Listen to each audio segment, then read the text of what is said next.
నా పేరు భవానీ అండి. రాజమండ్రి నుంచి వచ్చాను నేను. దగ్గర దగ్గర ఒక 50 లక్షల దాకా బిజినెస్ ఉంటుందండి కస్టమర్ల దగ్గర. నాది కూడా మా ఓన్దే 10 లక్షల పైన ఉంటుందండి. మేము అరకులో సైట్ తీసుకున్నాము. డిపాజిట్లు ఉన్నాయి. మా నాన్నగారు బిఎస్ఎన్ఎల్ ఎంప్లాయ్ అండి. ఆయన రిటైర్ అయిపోయిన తర్వాత చివరి సమయంలో ఉపయోగపడతాయి కదా అని చెప్పి నెలకి 1000 రూపాయలు చొప్పున కట్టుకున్నారు.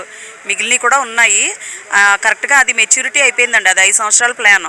60 నెలలు కట్టేసిన తర్వాత అది మెచ్యూరిటీ 78,000 రావాలి. మాకు చెక్ కూడా ఇచ్చారు. అది మారలేదండి. ఈ లోపల కంపెనీ మూతపడిపోయింది. మా నాన్నగారు 2019లో చనిపోయారు కూడానండి. నేను ఏ రోజైతే కంపెనీ మూతపడిందో ఆ రోజు నుంచి కూడా ఈ రోజున రాజమండ్రి నుంచి నేను కుటుంబాన్ని వదిలిపెట్టుకున్న మా అమ్మగారు కుంట్లో బాగాలేదండి. 76 సంవత్సరాలు. మా నాన్నగారు లేరండి, నా దగ్గరే ఉంటారు మా అమ్మగారు. ఇవన్నీ వదిలిపెట్టుకొని మేము వచ్చి ఇలా రోడ్ల మీద కూర్చుంటున్నామండి. కానీ గవర్నమెంట్కి మా బాధ ఏం పట్టట్లేదు. ప్రజా సంక్షేమ పథకాల పేరుతో ఎన్నో చేస్తున్నారు. ప్రజా సంక్షేమ పథకాల పేరుతో ఎంతో చేస్తున్నారు. వాటితో పోల్చుకుంటే ఈ అమౌంట్ పెద్ద అమౌంట్ ఏం కాదు. గవర్నమెంట్ చేయాలనుకుంటే మాకు న్యాయం చేయగలదు.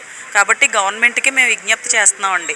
అందరితో పాటు మా బాధితుల బాధ గుర్తించి మాకు న్యాయం చేయాలి. మాకు ఒక 100 మంది కస్టమర్ల దాకా ఉంటారండి. అన్నీ కలిపి ఒక 50 లక్షల దాకా అమౌంట్ ఉంటుందండి. మాదే ఒక 10 లక్షలు ఉందండి, మా పర్సనల్దే. పిల్లల చదువుల కోసం అది కట్టుకున్నామండి. ఏదో ఆశలు అన్నట్టు మేము కష్టపడితే వచ్చింది కూడా అందులో. ఇప్పుడు ఏమంటున్నారు, ఏజెంట్లు కమిషన్ కోసం చేశారు, కస్టమర్లను మోసం చేశారు అని అంటున్నారు. మేము పనిచేసింది చాలా తక్కువ కమిషన్కి అండి. మేము ఒకళ్ళని మోసం చేసేలాగుంటే మేము కట్టుకోం కదా.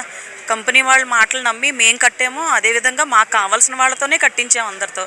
అలా ఇప్పుడు చాలామంది ఫ్రెండ్స్, చుట్టాలు అందరికీ దూరం అయిపోయామండి ఈ డబ్బులు పేరు చెప్పి. అందరికీ ఏంటంటే మేము అందరికీ కూడా ఇంకా డబ్బులు ఇప్పించాలి, మా మీద ఏమీ బ్లాక్ మార్క్ ఉండకూడదనే ఉద్దేశంతో మేము ఇంకా కూడా తిరుగుతున్నాం. కాబట్టి గవర్నమెంట్ వాళ్ళు మా సమస్యను గుర్తించి మాకు సత్వరంగా న్యాయం చేయాలి. ఇప్పుడు మన మార్చిలో జరిగినప్పుడు ఆస్తులన్నీ కూడా వాల్యూ కడతాము, పేమెంట్లు ఇస్తాము, డిసెంబర్ కల్లా క్లియర్ అవుతుందని అన్నారు. డిసెంబర్లో మళ్ళీ వచ్చి కూర్చున్నామండి. ఏమీ ప్రోగ్రెస్ లేదు, ఏం జరుగుతుందో తెలియట్లేదు. కాబట్టి ఇప్పుడు పవన్ కళ్యాణ్ గారు, లోకేష్ గారు ఎంతోమందికి న్యాయం చేస్తున్నారు. మా బాధ కూడా పట్టించుకుని దీన్ని సత్వరంగా అంటే త్వరగా పరిష్కారం చేయాలి. ఎందుకంటే చాలామంది చనిపోతున్నారు, చాలామంది బాధితులు చనిపోయి ఉన్నారు. అలాగే ఇంకా చాలామంది చనిపోతున్నారు. మీరు చేసే న్యాయం ఎవరికి చేస్తారు? ఎప్పటికీ వాళ్ళకి న్యాయం జరుగుతుంది. కాబట్టి ఇది ఇప్పటికే చాలా కాలయాపన జరిగింది. త్వరగా న్యాయం చేయాలని కోరుకుంటున్నాను.